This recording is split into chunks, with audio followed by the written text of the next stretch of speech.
Mawana sugar works guest house में शुक्रवार को एक प्रेसवार्ता का आयोजन किया गया। प्रेसवार्ता को मवाना शुगर वर्क्स के गन्ना महाप्रबंधक प्रमोद बालियान ने संबोधित किया। गन्ना महाप्रबंधक प्रमोद बालियान ने संबोधित करते हुए कहा कि मवाना शुगर वर्क्स की पेराई सत्र 2025-26 के दौरान 20 लाख कुंतल कम पेराई हुई है। इसके बावजूद भी 6 अप्रैल को पेराई सत्र पूर्ण करते हुए दोनों प्लांट बंद कर दिए गए हैं और 3 अप्रैल तक का भुगतान भी सभी सोसाइटी को भेज दिया गया है। शेष 3 दिनों का भुगतान आगामी सोमवार को सभी सोसाइटी के माध्यम से किसानों के खातों में डीबीटी के माध्यम से भेज दिया जाएगा। इस वर्ष मवाना चीनी मिल ने 2025-26 के पेराई सत्र में 170.80 लाख कुंटल गन्ने की पेराई की है, जो पिछले साल से करीब 20 लाख कुंटल गन्ना कम है।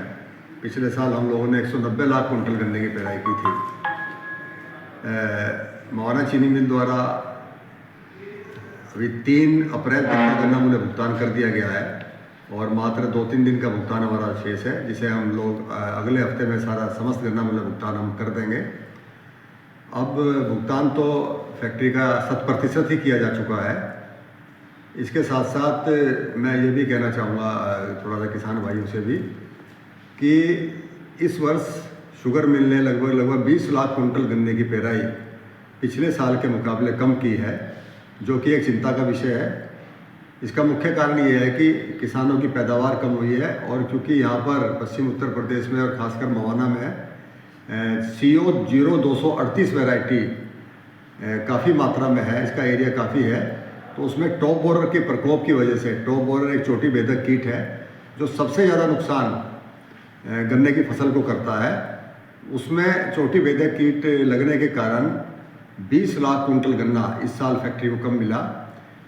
इसके साथ साथ एक चिंता का विषय और है, क्योंकि हम लोग क्षेत्र में भ्रमण कर रहे हैं, डिफरेंट वैज्ञानिक हमारे आ रहे हैं। चीनी मिल अभी बंद हुए 3-4 दिन ही हुए हैं। 3-4 दिनों में हमने काफ़ी एरिया का विजिट भी किया। हमारे जो डॉक्टर्स हैं, डॉक्टर मैनेजर सिंह है, हमारे डेवलपमेंट हेड है श्री हरिओम शर्मा जी हैं, हमारे managing director Shri RK Gangwar साहब हैं, यूनिट हेड श्री संजय चौधरी जी हैं, और मेरे द्वारा काफ़ी वृहद एरिया में भ्रमण किया तो हमने पाया कि इस साल चोटी भेदक का आक्रमण वो पिछले साल से भी ज़्यादा दिखाई दे रहा है, खासतौर से CO 238 वैरायटी में और CO 118 वैरायटी में। तो मेरा किसान भाइयों से ये एक अनुरोध है, एक अपील है कि आप चोटी भेदक कीट के लिए अपने खेतों का निरीक्षण जरूर करें।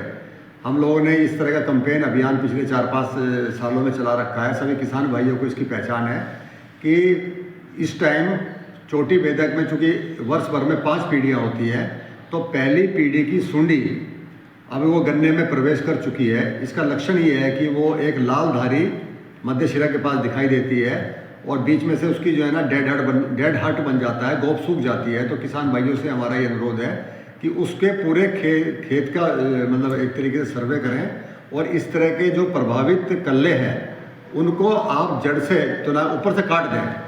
काटने के बाद में उसको आप चारे में उसको इस्तेमाल कर लें, पशुओं के चारे में आप इस्तेमाल कर लें, ताकि मैकेनिकल कंट्रोल के माध्यम से इस कीट को नियंत्रित किया जा सके। इसके साथ साथ किसान भाइयों से मैं ये भी कहूँगा कि चीनी मिल द्वारा 20% अनुदान पर इस कीट को नियंत्रण करने के लिए दवाइयाँ सभी क्षेत्रीय कार्यालयों पर उपलब्ध है। बहुत बहुत धन्यवाद।